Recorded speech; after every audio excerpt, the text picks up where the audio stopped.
Bien.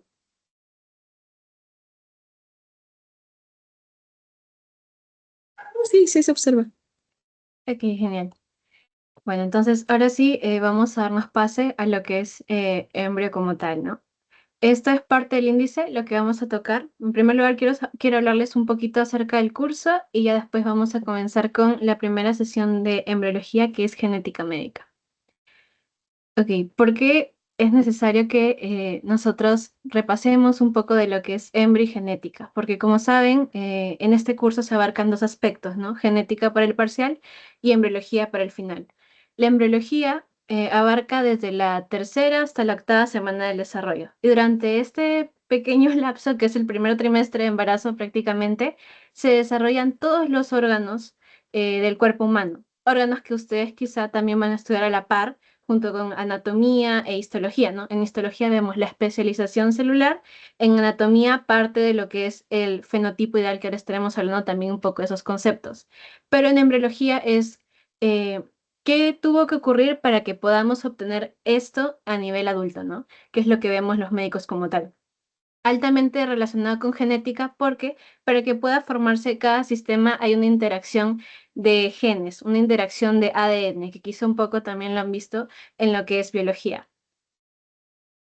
¿De dónde tienen que repasar embriología cuando estamos hablando, ¿no? De nuestra facultad? Principalmente las clases de teoría que le dictan los docentes, que son varios docentes para el parcial y ya creo que solamente son dos o tres para el segmento final.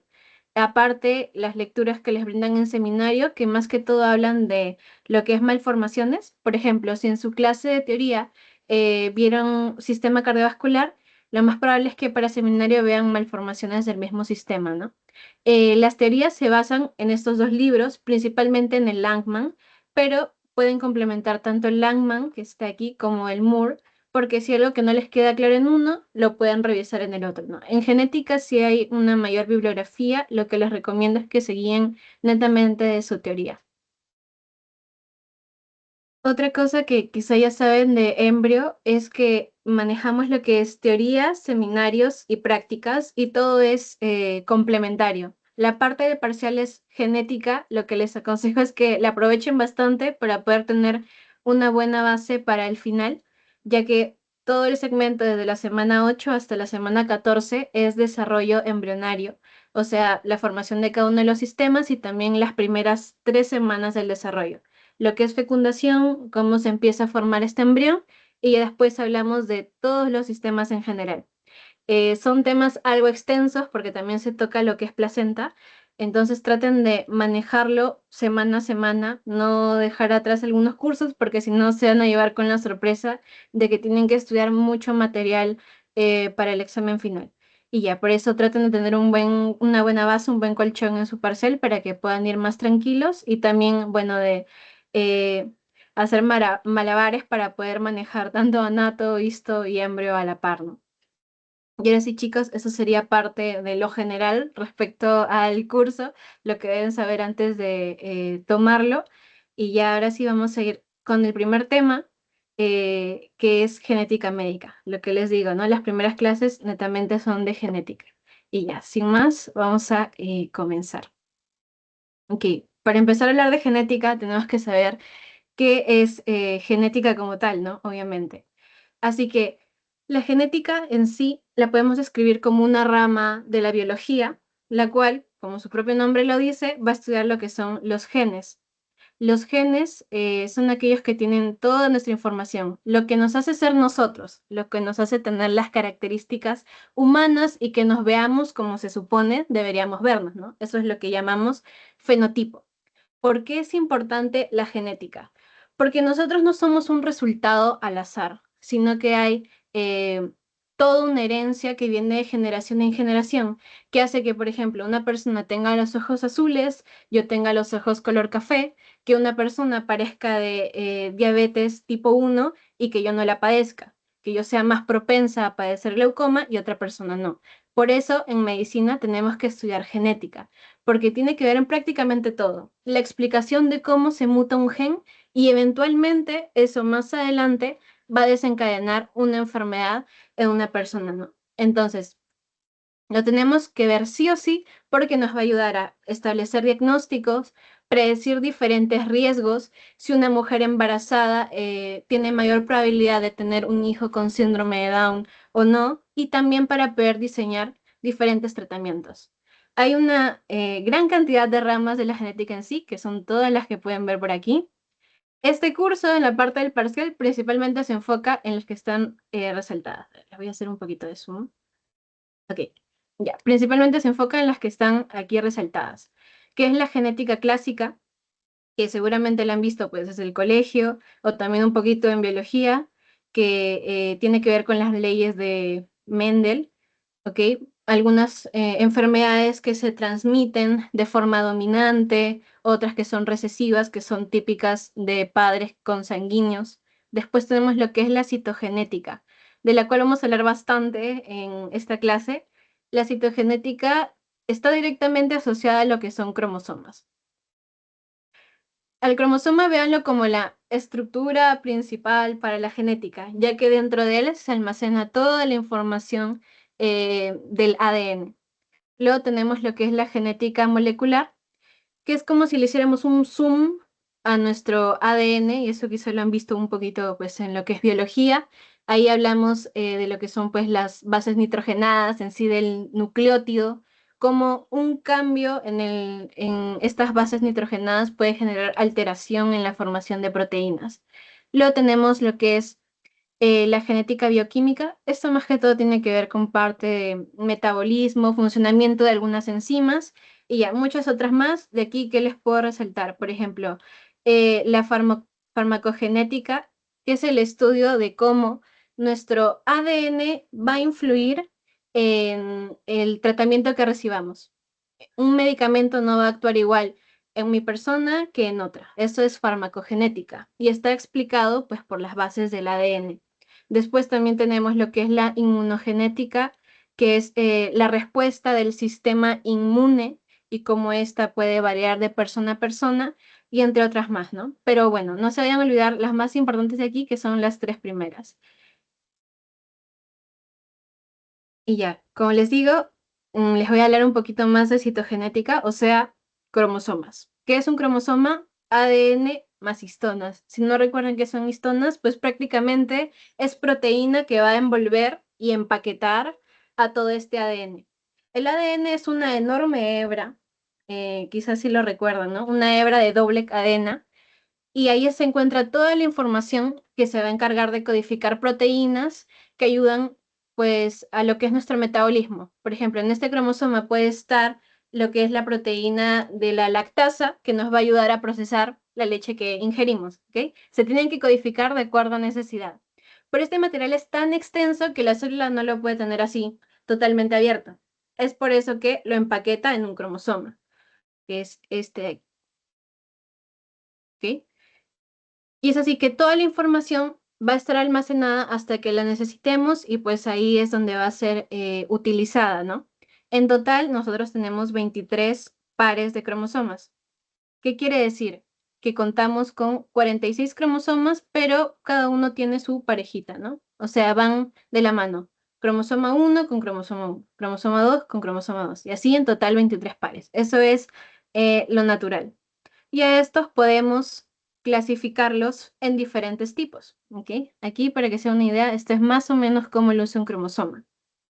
Primero, ¿qué les puedo destacar? Que tiene cromátidas.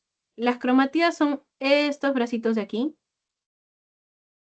que son, bueno, prácticamente copias idénticas de ADN. Dentro de ellas vamos a encontrar lo que es material.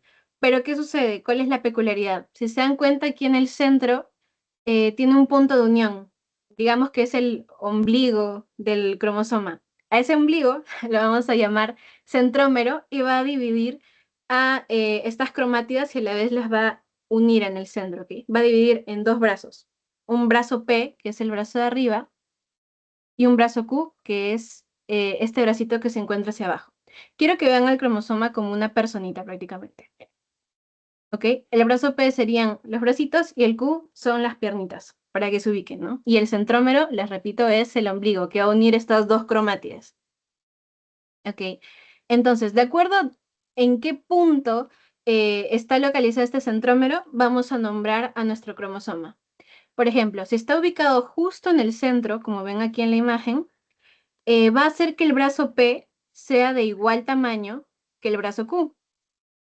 Alicia, ¿y esto qué nos quiere decir? Bueno, estamos hablando de un cromosoma metacéntrico, porque justo el centrómero está en el medio y los brazos son de igual tamaño. El segundo caso es el cromosoma submetacéntrico. ¿Aquí qué ocurrió? Bueno, este es ligeramente submetacéntrico. Lo que ocurrió aquí es que el centrómero está localizado un poco más arriba del medio y lo que va a producir es que el brazo P sea ligeramente más corto que el brazo Q, ¿ok? Luego tenemos el cromosoma submetacéntrico, que es este de aquí. Todavía podemos ver el brazo P, pero es mucho más pequeño que el brazo Q. Entonces, por eso lo nombramos submetacéntrico. Y finalmente, el acrocéntrico. Es tanta la diferencia entre los brazos que hasta pareciera que no hay brazo P, pero no se confundan, el brazo P existe. Si hacemos un ultra zoom, vamos a ver que todavía hay brazo P, pero es bastante pequeño. Es por eso que lo llamamos acrocéntrico. Estos de aquí son los cromosomas que usualmente generan problemas, pueden tener de lesiones, pueden tratar de unirse a otros cromosomas debido a el diminuto tamaño del brazo P. Entonces aquí les coloqué un cromosoma acrocéntrico con un ultrazoom, ¿ok? Todo esto es el brazo P, aquí estaría lo que es el centrómero, y esta zona de aquí vendría a ser el brazo P. Aquí vamos a encontrar unas cositas. Primero el talo, que es el que se va a encargar de mantener unido al brazo P junto con el satélite. ¿Okay? Como les explico, es de tamaño bastante pequeño. ¿Qué más les puedo mencionar acerca de los cromosomas? Aquí tenemos esta zona de aquí, que son los bordecitos, prácticamente las patitas del cromosoma, donde vamos a ubicar satélites. Estos satélites se van a encargar de que el cromosoma no pierda su forma, porque los cromosomas tienen la tendencia a tratar de unirse entre sí, a tratar de separarse de su propia cromátide o a unirse a sí mismo como si fuera un anillo. Entonces, es para eso que existen estas zonitas de acá que se les conoce como satélites o también telómeros. ¿De qué se van a encargar? Prácticamente de evitar que suceda eso. Y la característica de esta zona es que tiene secuencias repetidas de bases nitrogenadas. Estas son las bases que se repiten. T, T, A, G, G, G. No sé si todavía sea muy importante, pero he visto que sí lo preguntaron hace un par de ciclos en un examen. Esta secuencia se va repitiendo y repitiendo, ¿ok? Y lo que va a hacer es mantener el cromosoma con la forma en la que debería encontrarse, ¿no? Con las dos cromátides junto con su centrómero. Y ya está. Ok, aquí también vamos a ver los telómeros en esta zona superior. Igual, repetición evita que los extremos del cromosoma se una a sí mismo. Ok, y eso sería prácticamente esta parte de aquí. Ah, antes de que me olvide, este de aquí que ven que está cerca del centrómero, que es el cinetocoro. El cinetocoro es una proteína, ¿ok? Y esta proteína está directamente asociada al centrómero. Lo que va a hacer es ayudar a que el centrómero actúe como un punto de anclaje para evitar que las cromátidas se separen. Si se dan cuenta, es prácticamente todo un sistema para evitar que el cromosoma pierda su forma. Y después, bueno, aquí tenemos bandas que ahorita les voy a hablar un poquito más de ellas, ¿ok? Aquí está. Este es digamos, un resumen de todas las cosas que vamos a encontrar en el cromosoma, ¿ok? Listo, miren. Todo esto de aquí es el cromosoma, pero dentro del cromosoma vamos a encontrar lo que son regiones, bandas y subbandas. ¿Por qué es importante esto? Porque si ustedes mandan a realizar un bandeo y analizar una persona que tiene una microdeleción en el cromosoma, no van a saber dónde ubicarse si no tienen idea de esta nomenclatura. Entonces, aquí se los voy a explicar. Primero, imagínense, aquí está completo el cromosoma, ¿no? Desde acá arriba hasta aquí. Tenemos lo que es el centrómero. El centrómero siempre nos ayuda a saber en qué ubicación estamos, porque nos va a dividir en el brazo P, que es el brazo de acá arriba, y en el brazo Q. ¿Ok? Entonces, aquí estamos hablando de un cromosoma metacéntrico porque justo está en el centro, lo que es el centrómero, valga la redundancia. Ahora, lo vamos a dividir en lo que son regiones en primer lugar, ¿ok? Vamos a separarlo en 3 regiones, como se dan cuenta, 1, 2 y 3. Y por último, bueno, penúltimo, vamos a tener lo que son las bandas.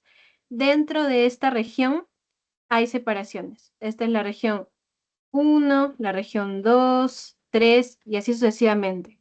Y dentro de estas bandas hay subbandas, que es en toda esta banda de aquí, en qué punto se localiza la lesión. Ahora, sé que por el momento no les queda muy clara esta explicación, pero se los voy a mostrar con un ejemplo porque ahí sí lo van a entender del todo. Les puse esta alteración genética que es la neurofibromatosis. La neurofibromatosis, por si quieren saber qué significa, es un trastorno donde se altera lo que es el gen NFN y lo que va a ocurrir es que en todas las lesiones, en todas las zonas por donde cruza un nervio, van a aparecer pequeñas tumoraciones que pueden ser benignas o pueden ser malignas también. A esas se les conocen como neurofibromas. Como ven, es un problema genético. Entonces ustedes están de guardia, digamos, y el encargado, el genetista, les trae esta información, ¿no? La alteración se encuentra en el cromosoma 17, brazo Q, banda 11, subbanda 2. Y ustedes van a decir, ¿pero qué significa esto que me ha dado aquí? Bueno, vamos a irlo eh, sacando poco a poco para que vayan entendiendo, ¿no? Este primer numerito que les dan aquí es en qué cromosoma se ocurre la lesión. Como ya les mencioné, sería en este caso el cromosoma número 17. Segundo detalle, Q. ¿Qué significa Q? Ya saben que el cromosoma tiene sus 2 bracitos, ¿no? Entonces el Q sería el brazo de aquí abajo, ¿ok? Entonces ya saben, estamos en el cromosoma 17, en el brazo de abajo, el brazo Q. ¿Ok? Luego tenemos este 11 de aquí. El primer 1 nos indica lo que es la región y el segundo 1 nos indica la banda. O también podemos llamarlo directamente banda 11, como prefieran. Entonces ya sabemos que sería más o menos en la región 1, puede ser en esta zona de aquí, en la banda 1. Digamos que es en esta zona de acá. Y luego nos menciona la subbanda 2. Entonces, dentro de esta banda que está marcada de este celestito, puede ser que la lesión esté en esta zona. Entonces ya ubicaron exactamente en qué zona se encuentra la alteración, en qué punto se alteró el gen dentro del cromosoma 17. Y es así como les pueden entregar la información. Y prácticamente todo se resume pues en este cuadrito de aquí, ¿no? ¿Ok? Entonces, eso sería el ejemplo para resumirlo. En orden, ¿qué sería? Primero el cromosoma. Lo segundo que te van a dar es el brazo del cromosoma. Después te dan la región. Y luego te van a dar lo que es la banda. Y dentro de la banda, la subbanda. Esto es más que todo para reconocer microalteraciones. ¿Ok? Ahora sí vamos a ver lo que es clasificación del cromosoma, porque ya les expliqué cómo podemos definirlo dependiendo de la ubicación del centrómero, ¿no? O sea, metacéntrico, submetacéntrico, ligeramente submetacéntrico o acrocéntrico, que era cuando ya no veíamos el bracito P, ¿no? Parecía que no tuviera bracitos del cromosoma. Pero también podemos clasificar a los cromosomas por otras cosas, por ejemplo, lo que es su tamaño, ¿ok? Hay una clasificación internacional de los cromosomas que los acopla en 6 grupos. El grupo A, B, C, D, E y el F y el grupo G. Disculpen, son 7 grupos. Entonces, de acuerdo a qué se definieron estos grupos, principalmente al tamaño de los cromosomas. No sé si se dan cuenta, pero es como si fuera en orden descendente. También considera en parte si son acrocéntricos, metacéntricos, submetacéntricos. Entonces, ahí para que se guíen. Miren, por ejemplo, el grupo A. El grupo A está integrado por el cromosoma 1, 2 y 3. O bueno, por los pares de cromosoma 1, 2 y 3. ¿Ok? ¿Qué podemos decir? Son cromosomas de gran tamaño en comparación con los demás. Y por otro lado, el cromosoma número 1 es un cromosoma metacéntrico y el número 2 es submetacéntrico y el 3 aunque no parezca, es ligeramente submetacéntrico. Esas son las características del grupo A. ¿Ok? Otro ejemplo, miren, por ejemplo, este grupo D, que son cromosomas de tamaño mediano, pero si se dan cuenta, todos son cromosomas acrocéntricos. ¿Ok? Dentro de esta clasificación también entran los cromosomas sexuales. En esta imagen los han prácticamente colocado a un ladito, pero sí entran dentro de un grupo. Por ejemplo, el cromosoma X pertenece al grupo C, que si se dan cuenta, pues cumple con características parecidas, ¿no? También es un cromosoma submetacéntrico de tamaño mediano. Entonces, va ubicado dentro de este grupo.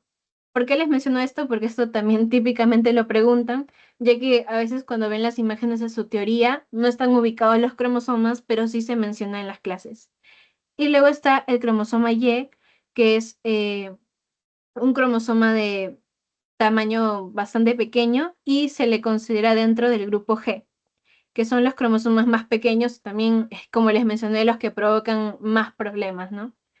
Entonces, iría dentro de este grupo junto con el cromosoma 21, que es el famoso cromosoma alterado del síndrome de Down, y también con el cromosoma 22. Esto de aquí no se lo vayan a olvidar, siempre, siempre lo van a tener que ver. Ahora, aquí, como pueden observar, hay dos imágenes donde estamos viendo cromosomas. ¿Cuál es la diferencia entre ellas? Que esta primera imagen es un bandeo, ¿ok? Y esta segunda imagen de aquí simplemente es una coloración sin más de todos los cromosomas. ¿Cuál es el propósito de estas tinciones? Principalmente cuando solamente se le aplica color a los cromosomas, lo que se busca reconocer es su forma. Nada más. No podemos identificar si hay una deleción, bueno, una microdeleción. No podemos relacionar los cromosomas pareja con pareja, ¿no? Porque tenemos que hallar el par 1 y el otro par 1 para ver si hay cromosomas de más o si nos están faltando cromosomas. Lo que sí podemos determinar, donde sí podemos determinar esto es en el bandeo. En el bandeo a cada cromosoma les ponen rayitas en determinados sitios, ¿ok? Vamos a ponerlo así. Entonces es ahí donde nosotros podemos relacionar. Este es el par 1, este es el par 2 y así identificarlo pareja con pareja. ¿Por qué les añadí esto? Porque es algo que van a hacer en sus clases de práctica, entonces para que ya lo vayan teniendo en mente. Pero lo que sí, llévense por favor de esta diapositiva es esta parte de aquí. La clasificación en qué grupo entra el cromosoma X y en qué grupo entra el cromosoma Y. Esto a veces entra para los exámenes y si no entra para los exámenes, pues lo van a ver en sus pasitos de práctica, así que ténganlo en consideración. Ahora, ahondando más en lo que son las coloraciones, se los coloqué acá para que lo vean. Miren, esta es una coloración totalmente normal, no es algo especializado a nivel genético, es la coloración de Yemsa. También la van a ver para histología. Simplemente se tiñó el cromosoma de color morado para resaltar su forma. No podemos saber cuál es el cromosoma 21, cuál es el otro cromosoma 21, simplemente los estamos resaltando, nada más. Luego están las técnicas de bandeo, que son las especializadas para poder identificar cuál cromosoma es tal. Tenemos dos técnicas. La primera, que es la citogenética convencional, eh, la más barata. Se utilizan tinciones específicas y que puedes reconocer una grande lesión. Por ejemplo, que a un cromosoma le falte su brazo P, por ejemplo. Es una grande lesión, sí se puede identificar. Después, translocaciones. ¿Qué es una translocación? Que un cromosoma le haya robado un pedacito a otro y esté algo así. ¿Ok? Hayamos un cromosoma que tiene un exceso y otro cromosoma que pues le falta esa parte, ¿no?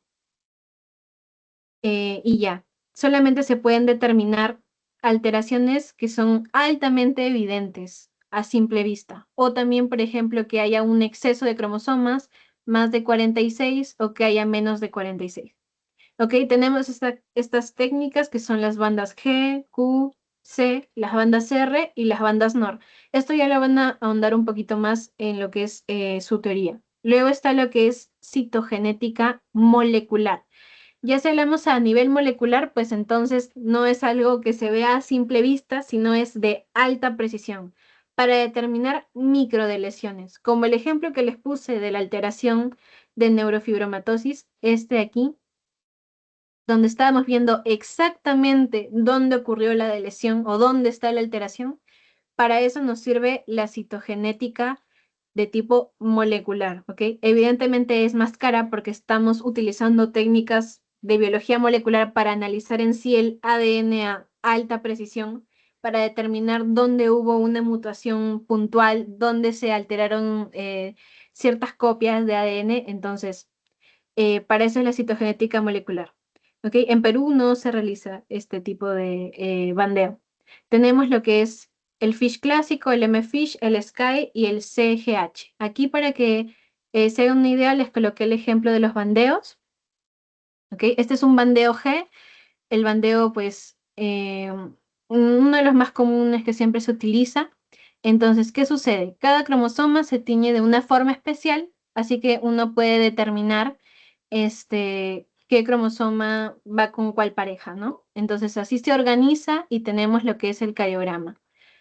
¿Ok? Se evalúa una persona y ya tenemos aquí todos sus cromosomas. Por ejemplo, en este caso, estamos tratando con una paciente que es mujer, ya que hay ausencia de cromosoma Y. ¿Ok? Eso lo podemos ver gracias a este tipo de bandeo. Luego, el de acá abajo, eh, que es el bandeo de tipo FISH clásico. Aquí ya estamos identificando lo que son microdeleciones, microalteraciones en los cromosomas, ¿ok? Totalmente diferente al anterior. Ahora, justo que estábamos hablando de pacientes, vamos a hablar respecto a lo que es la nomenclatura. La nomenclatura es una forma de resumir los cromosomas de una persona, prácticamente, con una especie de código. Que si ustedes ven ese código, ya van a saber cuál es la alteración o si es una persona normal, ¿no? Cuando estamos hablando de alteraciones cromosómicas, o sea, exceso o falta de cromosomas. Entonces, es por eso que es importante lo que es la nomenclatura. Les voy a poner un ejemplo de lo que es eh, este ejercicio, ¿no? Miren, tenemos primero lo que es un varón normal, ¿ok? Normal se refiere dentro del genotipo establecido. ¿Qué es el genotipo? Las características genéticas que se asocian al ser humano, que es prácticamente 46 cromosomas, ¿no? De los cuales eh, 22 pares son somáticos y por último hay un par que es sexual. ¿Ok? En el caso del varón, el par sexual es XY. Entonces, ¿qué se coloca en este código? Primero, ¿cuántos cromosomas tiene la persona? Y por último, sus cromosomas sexuales, XY. ¿Ok? Como es varón, por eso está el cromosoma Y. Ese es el ejemplo de la nomenclatura. Entonces, si les llega una ficha clínica y arriba les dice paciente 46XX, pues saben que es una mujer que tiene 46 cromosomas. Y ya, para eso funciona. Una especie de resumen. Aquí les puse una serie de pasos que tienen que saber sobre cómo podemos hacer esta nomenclatura. El primer paso ya se los mencioné, el número total de cromosomas. Vamos a hacer el ejemplo con una mujer normal, de genotipo normal. Entonces, el número de cromosomas que debería tener es 46. Después a esto se le adiciona una coma. Y finalmente, los cromosomas sexuales. Como es mujer, 2 cromosomas X. ¿Ok?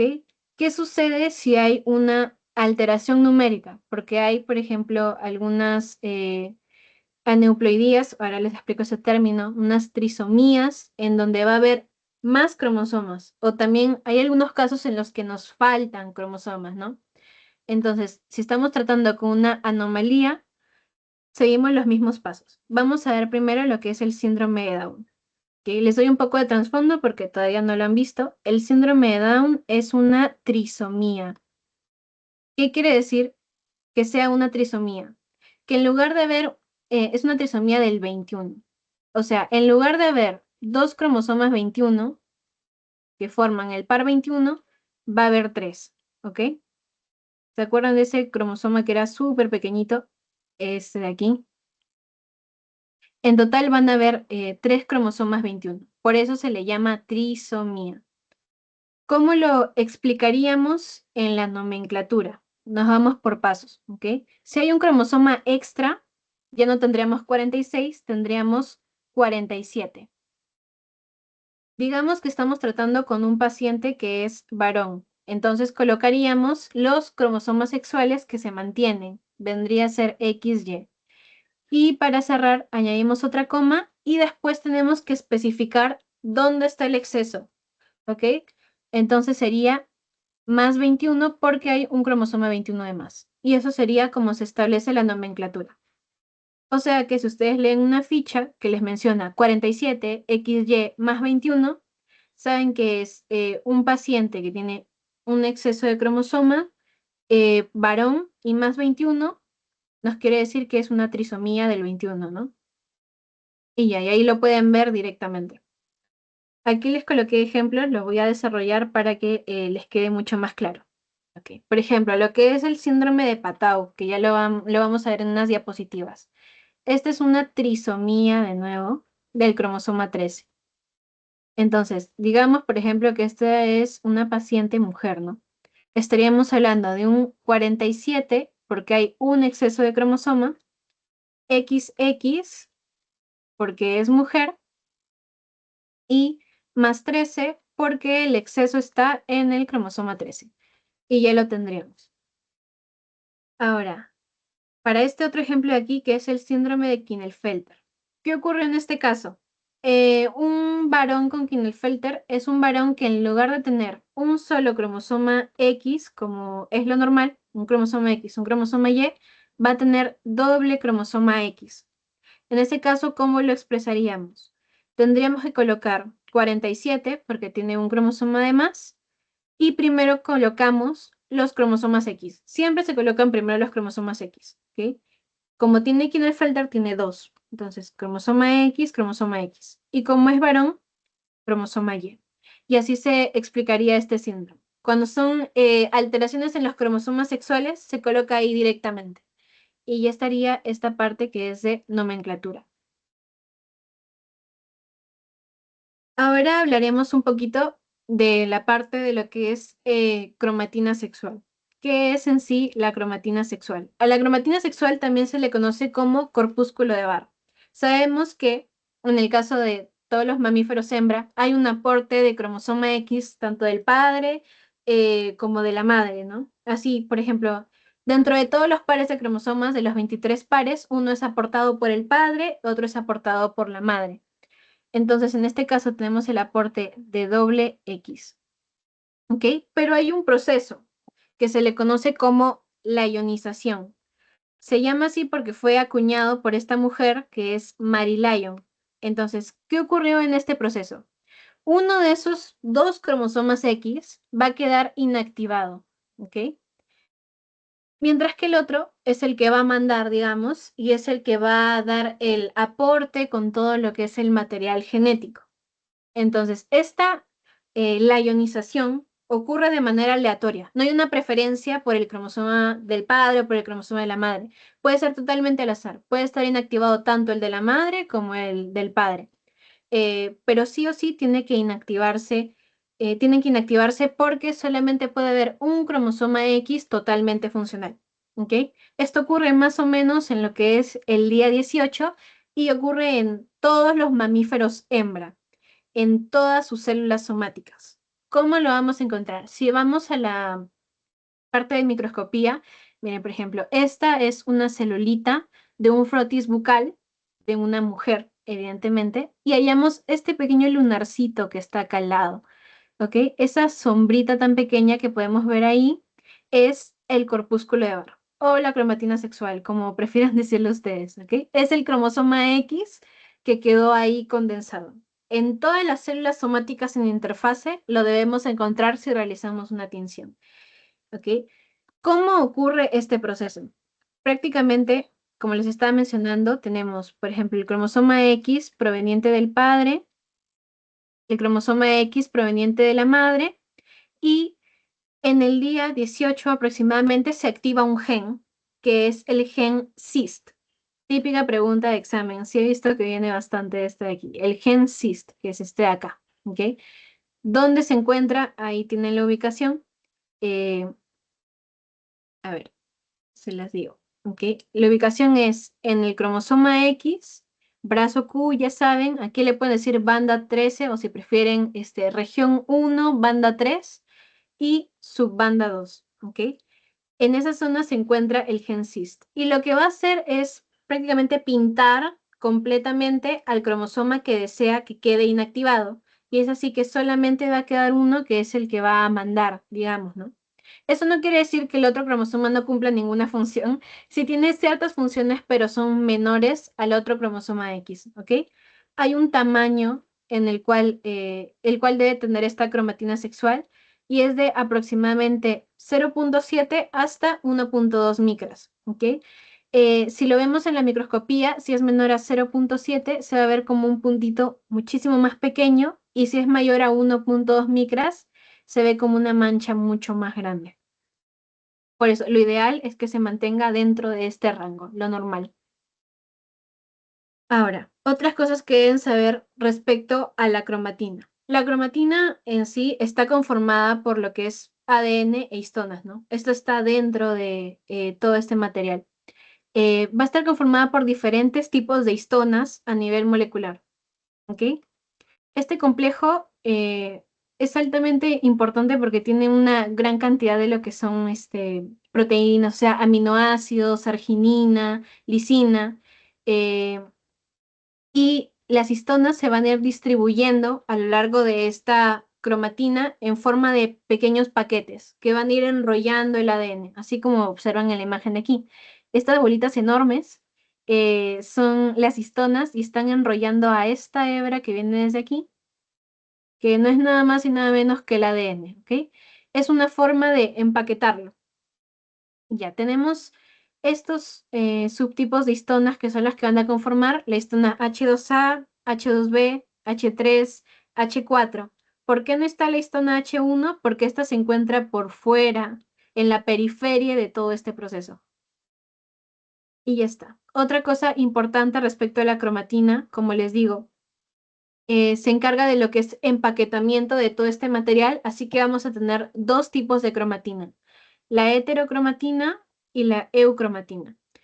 La heterocromatina está altamente condensada, ¿ok? Es una forma inactiva y se encuentra justo a la periferia del núcleo. Cuando la teñimos se va a teñir fuertemente. Y les puse esta imagen porque quiero que se la imaginen de esta forma. Está tan comprimida que prácticamente las hebras de ADN no se pueden llegar a leer.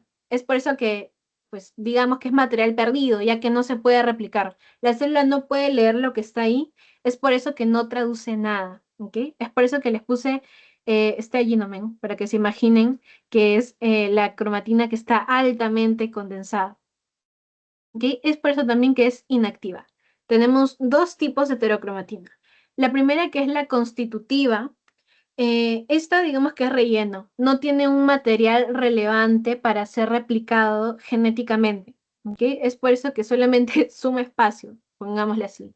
Y luego está la facultativa, que es, sí, es heterocromatina, está condensada, pero cuenta con información genética que por el momento no se expresa, pero eso no quiere decir que más adelante pueda llegar a expresarse, ¿ok? Esa es la diferencia. Constitutiva no cumple ninguna función en replicación, mientras que la facultativa sí contiene información que puede llegar a ser replicada. Luego tenemos la eucromatina, que está aquí. Ya se imaginarán por qué puse esta imagen, para que se guíen. No está tan condensada, es por eso que la célula sí tiene la capacidad de desempacarla y leerla, ¿ok? Obviamente sí cuenta con una función en lo que es la replicación, por lo mismo que es activa, ¿ok? Y se conoce como eucromatina porque eu viene de verdadera, o sea, cromatina verdadera. Y ya, y cuando la teñimos, acuérdense que esta de aquí se va a teñir fuertemente, mientras que esta de aquí se tiñe débilmente. Porque estas son prácticamente hilitos, mientras que la heterocromatina está toda ahí unida, empaquetada. Ahora, ejercicios de lo que es la cromatina sexual. Hay una fórmula para determinar cuántos corpúsculos de Barr tenemos y es bastante simple. Es por eso que antes de hacer esta parte les expliqué nomenclatura para que puedan irse guiando. La fórmula es el número de cromosomas X menos 1. ¿Por qué? Porque solamente puede quedar un cromosoma totalmente activo. todos los demás cromosomas X tienen que inactivarse. Si no, estamos en problemitas, ¿ok? Entonces, siempre se tienen que inactivar todos los demás. Es por eso que la fórmula es número de cromosomas X menos 1. ¿Qué quiere decir? Digamos, hay 6 cromosomas X. Entonces, menos 1. ¿Cuántos se inactivaron? 5. O sea, ¿cuántos corpúsculos de Barr hay? 5. Y así en todos los casos. Ahí con los ejemplos van a entender mucho mejor.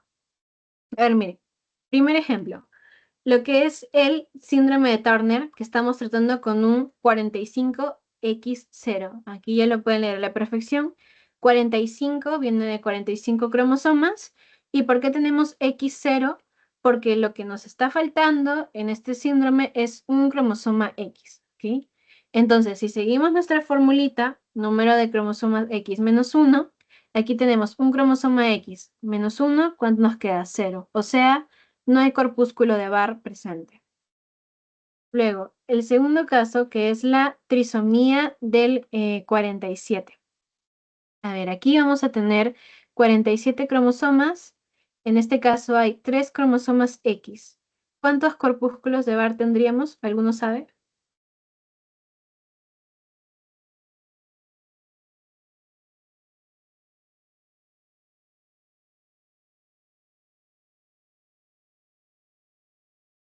En total serían 2 corpúsculos de Barr. ¿Por qué? Porque tenemos 3 cromosomas X.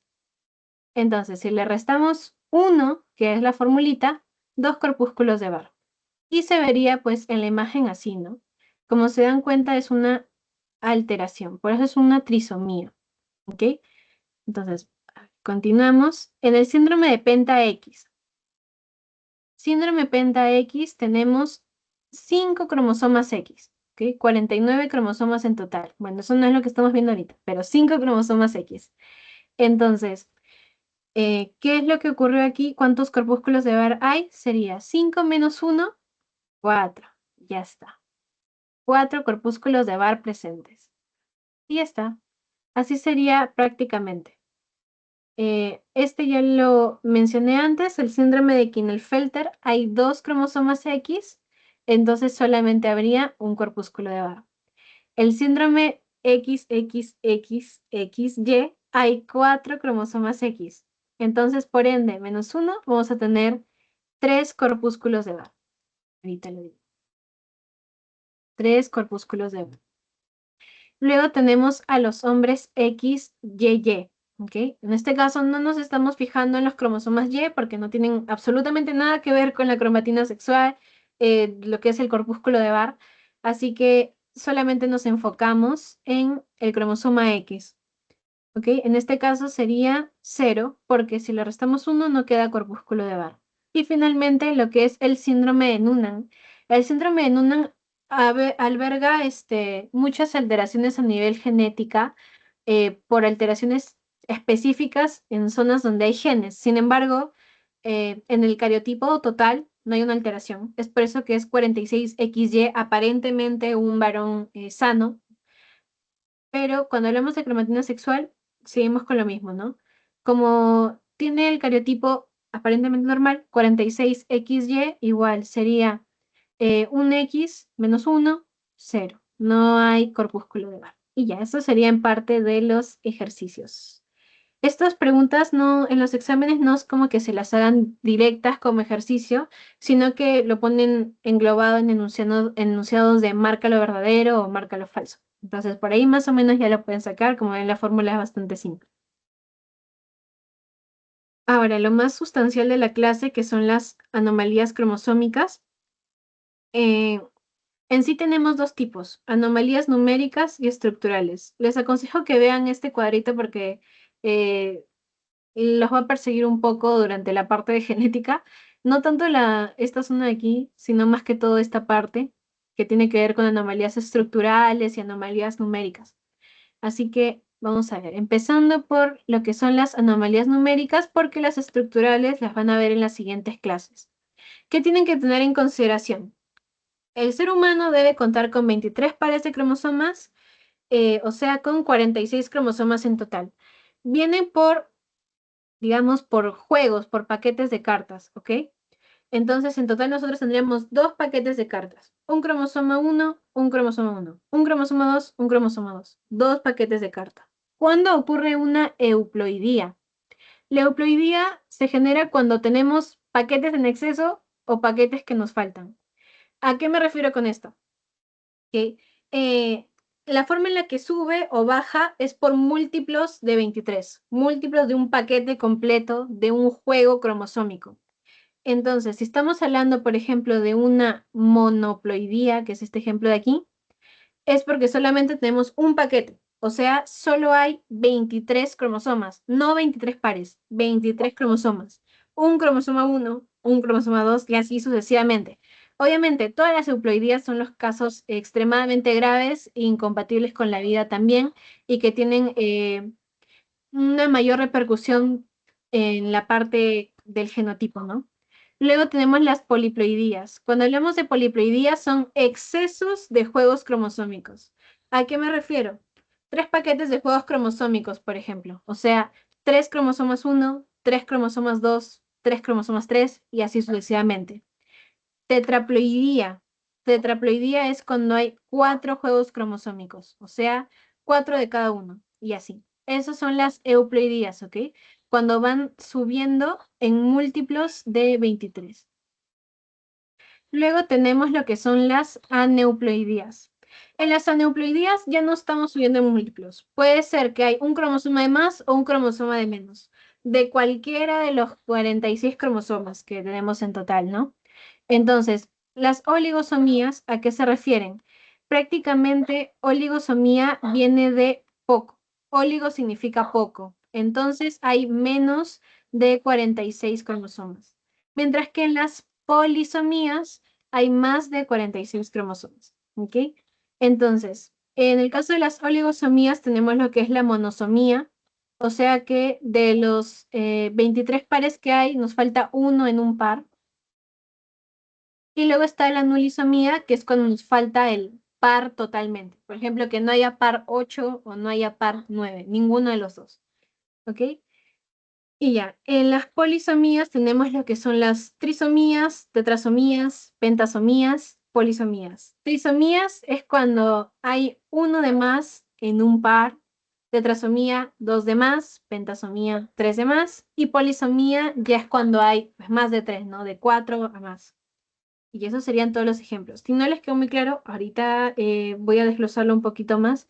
Vamos a ver ejemplos de algunas aneuploidías para que ahí se guíen.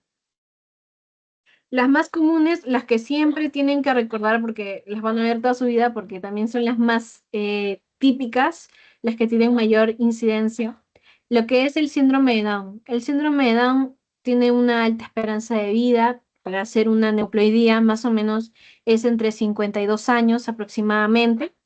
¿Qué ocurre aquí? Es una trisomía, específicamente de qué cromosoma, del cromosoma 21. ¿Ok? Ahí es donde ocurrió la alteración. Entonces está ubicada en esta zona de aquí, miren. ¿Sí? Anomalía cromosómica, aneuploidía, o sea, o hay un más uno o hay un menos uno. En este caso hay un exceso, es una polisomía. Como hay un cromosoma de más solamente, vendría a ser una trisomía. Trisomía del 21. Es por eso que toma ese nombre. Todos estos de aquí son trisomías. Les voy haciendo spoiler. El segundo caso es el síndrome de Patau. Siempre lo van a recordar por su típico fenotipo. Fases de síndrome de Down. Lo que es el epicanto. El epicanto es como una bolsa marcada muy cercana al párpado. Usualmente las personas que padecen de síndrome de Down también son de tez clara y tienen lo que es la hendidura palpebral mongoloide. ¿Ok? La forma de sus ojos es bastante característica. Eso tiene que ver con el fenotipo. Siempre que escuchen fenotipo, piensen en cómo se ve la persona. Cuando escuchen genotipo, piensen en la nomenclatura que hemos visto, ¿no? ¿Cómo está a nivel cromosómico? ¿Cuántos cromosomas tiene? Si hay exceso, si hay falta. Eso tiene que ver. Luego, lo que es el síndrome de Patau, igual es una trisomía. Aquí hay un exceso de cromosoma 13. ¿Ok? Eh, Fenotipo característico, lo que es la ciclopía. También puede estar acompañado de anencefalia, la nariz tiene, tiene una ubicación superior a lo que es la órbita de los ojos. ¿Ok? Usualmente también tienen la parte de los dientes, los dientes incisivos unidos, o también ausencia de ellos puede ser posible. Luego tenemos, otra cosa, el síndrome de Pautal, esperanza de vida bastante baja, se le considera incompatible con la vida y generalmente fallecen o durante el periodo de embarazo, la etapa de gestación en el primer trimestre, o si no, si llegan a embarazo a término, fallecen al pasar unas horas del nacimiento. Luego tenemos lo que es el síndrome de Edwards. El síndrome de Edwards es la trisomía del 18. ¿Ok? Un cromosoma 18 de más, igual tiene características bastante típicas. También la tez es clara y la implantación de las orejas es algo baja en comparación con el resto de personas. ¿Ok? Y por otro lado, a veces también cuentan con lo que es el epicanto. Creo que en esta imagen se ve mucho mejor. Este de aquí es el epicanto, como una bolsita muy cercana al párpado. Ahora, estas son aneuploidías en lo que es cromosomas somáticos, las más típicas. ¿Cuáles son los cromosomas somáticos por si alguno no lo recuerda o no lo conoce directamente? Es los cromosomas que van desde el par 1 hasta el par 22, ¿ok? Todos esos son los somáticos. Los cromosomas sexuales es el par sexual, XX para mujer, XY para varón. ¿Ok? Estas son las alteraciones típicas en cromosomas somáticos. Ahora les voy a mencionar las alteraciones de los cromosomas sexuales. Y aquí hablamos directamente de varios síndromes que sí o sí tienen que recordar porque es lo que siempre les van a preguntar de este segmento. Son varios, en cada clase van a ver más y más, entonces lo que les aconsejo es que desde ya vayan haciendo su tablita con síndrome, lo que es la nomenclatura del síndrome, que también lo tienen que ver siempre, y para cerrar las características asociadas al síndrome. Ustedes terminando el curso tienen que ser capaces de ver a una persona que padezca de algún síndrome y reconocer cuál es en base a su genotipo, porque son signos bastante marcados. ¿Ok? Entonces vamos a iniciar con lo que es el síndrome de Turner. El síndrome de Turner es la monosomía más común que van a poder llegar a ver. Y sí pueden llegar a ver algunos casos porque ocurren 1 de cada 2.500 recién nacidos vivos de sexo femenino. ¿Ok? ¿Cuál es el cariotipo? Sería 45X0, porque como ven es una monosomía del cromosoma X, o sea, no hay dos cromosomas X, solamente hay uno. Y tiene características bastante marcadas, miren. En primer lugar, hay una gran presencia de lunares. Es una alteración que viene acompañada de muchas alteraciones a nivel del sistema cardiovascular. Es por eso que el 90% de embriones 45X0 durante el primer trimestre de embarazo padecen de aborto espontáneo y es por eso que no vemos tantos casos, ¿ok? Luego, otra cosa más, alteraciones en la parte del sistema genital. Los ovarios no llegan a alcanzar el tamaño total, por eso se le llaman ovarios rudimentarios. Igual, en la parte de las gónadas son hipoplásicas, o sea, el tamaño es mucho menor en todo el sistema genital, ¿ok? Luego, viene acompañado de pobre desarrollo de lo que son las mamas y la parte de las mamilas también está bastante separada. Una característica típica del síndrome de Turner es que en el cuello hay piel redundante, ¿sí? Piel que pareciera que sobra justo por el lado de los cuellos. El cabello tiene implantación baja, esto se nota principalmente cuando la persona está de espaldas, y ya eso sería lo más característico. Otra cosa es la estatura, suelen tener estatura bastante baja, aproximadamente 1,30 m, y las uñas están mal desarrolladas, son hipoplásicas, no llegan a alcanzar un tamaño normal. Igual, en la parte del miembro superior hay bastantes alteraciones. Suelen tener los dedos algo cortos o también pueden tener deformidades en la parte de lo que es los codos. Principalmente porque llegan a a analizarse estas personas que padecen de síndrome de Turner por lo que es la amenorrea. Cuando son de corta edad no se llega a notar tanto la alteración, es cuando empieza la parte de la pubertad. Entonces, como hay ausencia de menstruación y falta de crecimiento, es que llegan a la consulta, ¿no? ¿Por qué hay ausencia de menstruación? Por lo mismo que les mencioné, porque hay un débil, casi nulo desarrollo de lo que es el sistema genital. Bueno, el sistema reproductor en general. Aquí les puse la imagen de un caso porque no hay nada mejor que reconocer un síndrome viendo un paciente real. En primer lugar, no se nota mucho la parte de lo que es los lunares, la deformidad de los codos, pero sí pueden notar la piel redundante, que como les digo, es la característica típica del síndrome de Turner, ¿ok? Esta paciente también es de baja estatura. Aquí está lo que les mencioné, la baja implantación del cabello, que es algo también típico, ¿no? Y bueno, también está lo que es el pobre desarrollo de las mamas a pesar de la edad, porque esta es una paciente adulta, ¿ok? Como consecuencia de la ausencia del cromosoma X. Ya, esto no lo vayan a olvidar, es fija, siempre se les van a preguntar, siempre lo van a ver. Luego tenemos el síndrome triple X, que es menos visto. ¿Por qué ocurre esto? Porque una célula sexual de la madre, o sea, en este caso el óvulo, tenía una mayor carga de cromosomas X, ¿ok? Al unirse con el espermatozoide. Eso ocurre porque no hubo una adecuada meiosis materna, que es el momento en el que se van formando las células sexuales, tienen que dividirse hasta quedar con una sola carga, ¿no? Un solo cromosoma X. Sin embargo, esto no ocurrió, es por eso que tiene doble carga y que se desencadenan estos problemas, ¿ok? Eh, la amenorrea existe en estos pacientes, amenorrea. Se los escribo. Si no conocen el término, amenorrea significa ausencia de menstruación, ¿ok? Es bastante común verlo en los pacientes con Turner, pero la mayoría de pacientes con triple X lo padecen como amenorrea secundaria. La mayoría de ellas sí llega a ser fértiles, 3 de cada 4 mujeres que padecen de síndrome triple X son fértiles.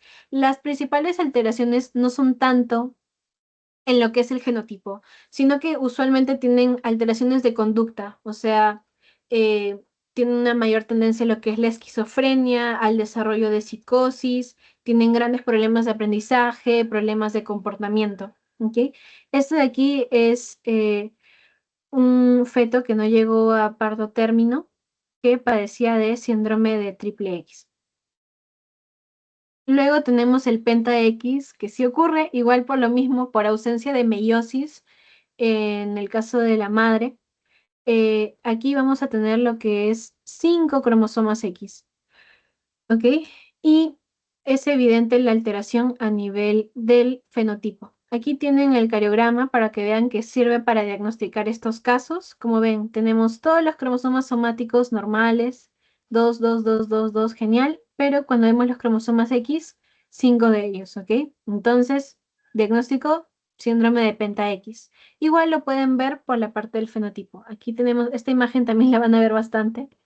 Eh, Principales características, no se nota tanto en esta imagen, pero es típica la microcefalia, o sea, que el cráneo sea de menor tamaño, igual que en el caso de el síndrome de Down, lo que es la hendidura palpebral mongoloide. Luego tenemos hipertelorismo, se los voy escribiendo porque quiero que vayan reconociendo estos términos, ¿ok? ¿Qué significa hipertelorismo? Cuando vemos al paciente, las órbitas normalmente deberían tener una separación de un ojo en medio, ¿ok? Miren, la separación normal es la medida de un ojo en el centro del rostro. Sin embargo, un paciente que tiene hipertelorismo tiene una separación mucho mayor. Es así que lo podemos reconocer. A veces se puede ver a simple vista. Otra alteración que pueden tener es estrabismo, o sea que los ojos no estén prácticamente mirando en la misma dirección en todo momento. Después, lo que es el cuello corto y otra característica típica es que las manos también sean bastante pequeñas y no haya una adecuada formación del meñique.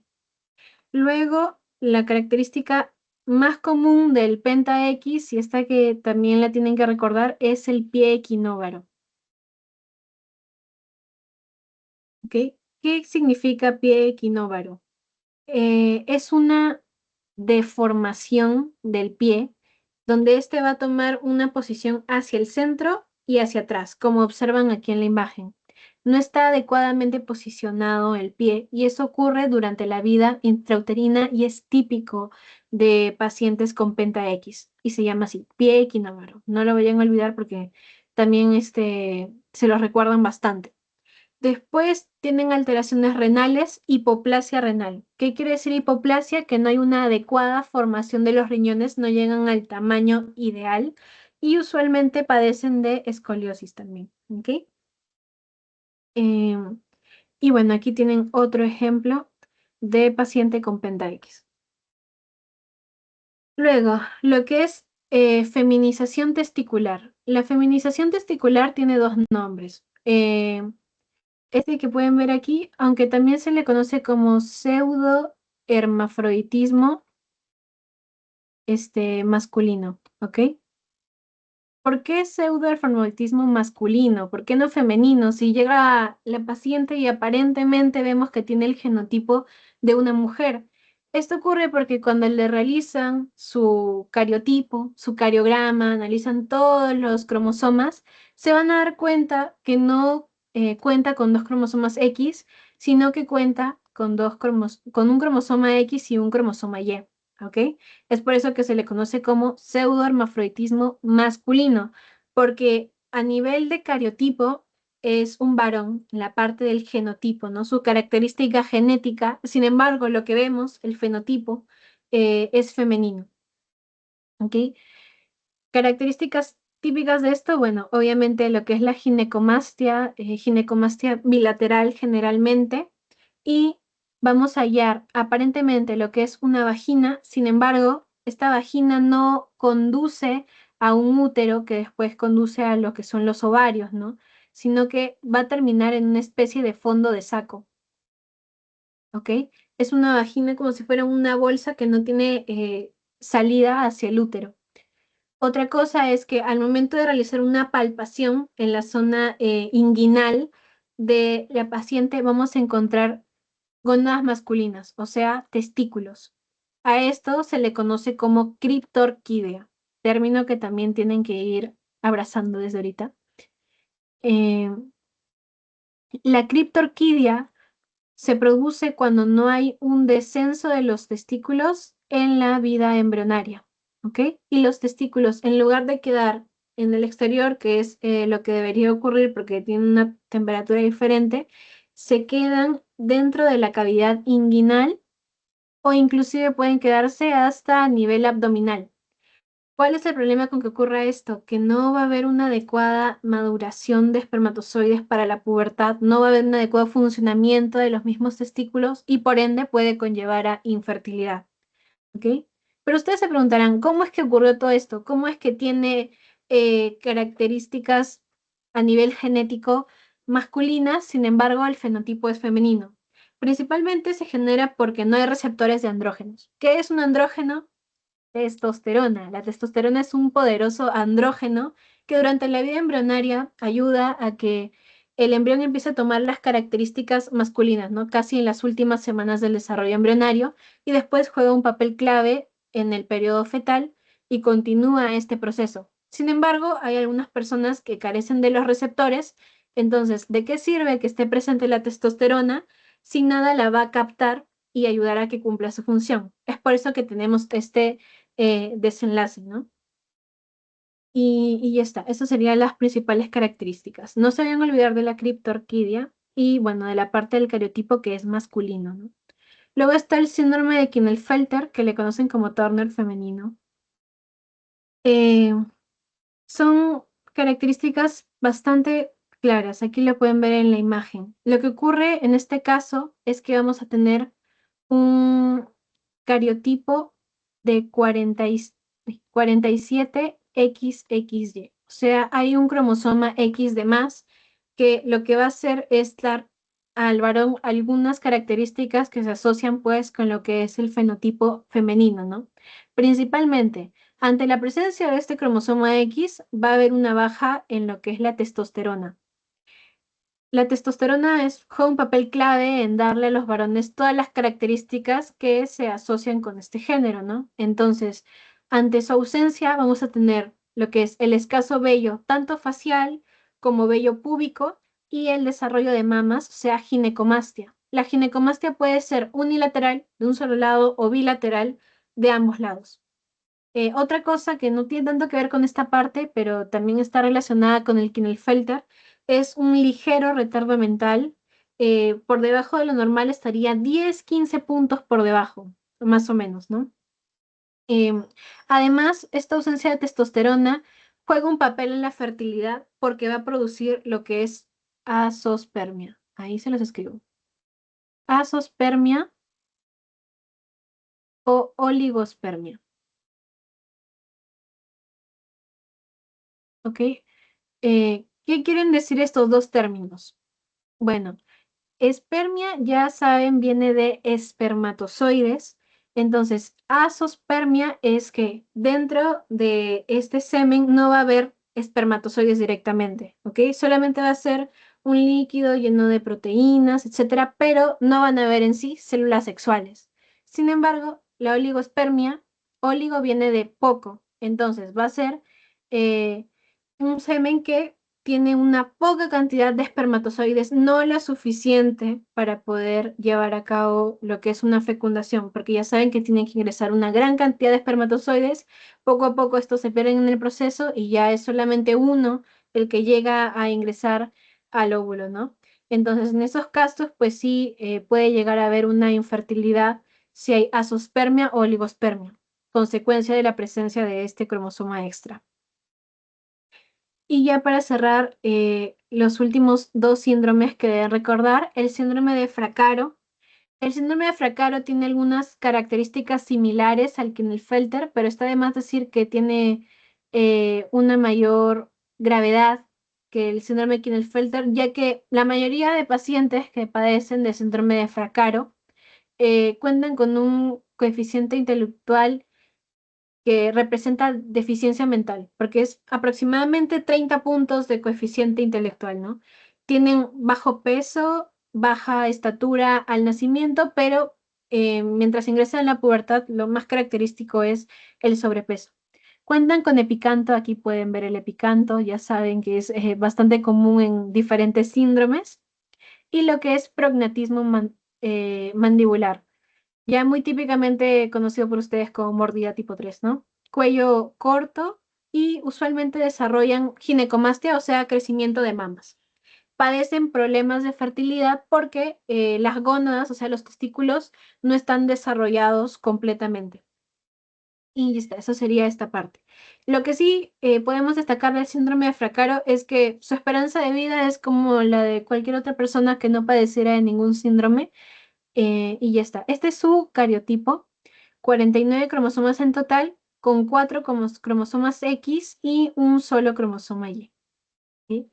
Luego está el síndrome XYY o síndrome de superhombre, conocido un poco vulgarmente, eh, que tenemos este paciente aquí es el caso, aquí lo están comparando con un paciente de cariotipo normal para resaltar la principal característica de este síndrome que es una alta estatura, ¿ok?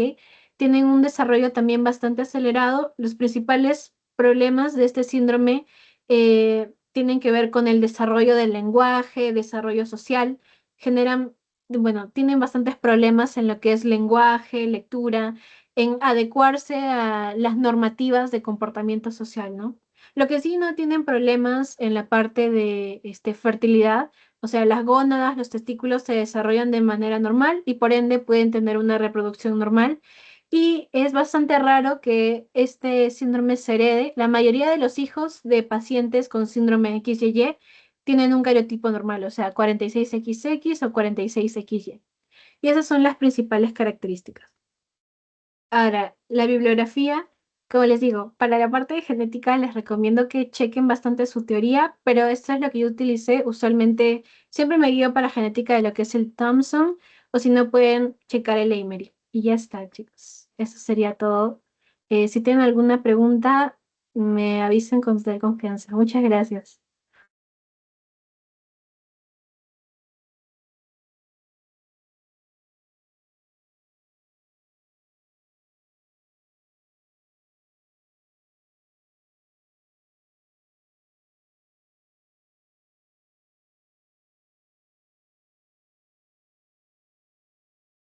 Bueno, gracias Alicia por la ponencia.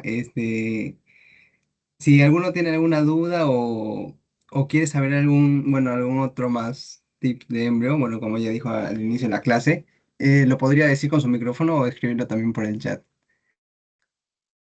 Y en unos minutos también vamos a enviar el link del post-test. Recuerden que tienen que llenar, a ver, para obtener su punto de intercambio tienen que haber llenado el pretest y en el post-test sacar mínimo 3 de 5 correctas. Bueno, ahí ya lo enviaron y bueno, si no tienen ninguna pregunta, nuevamente gracias Alicia por la ponencia y esperamos que tenerte en otras futuras actividades. Y muchas gracias, Luciano.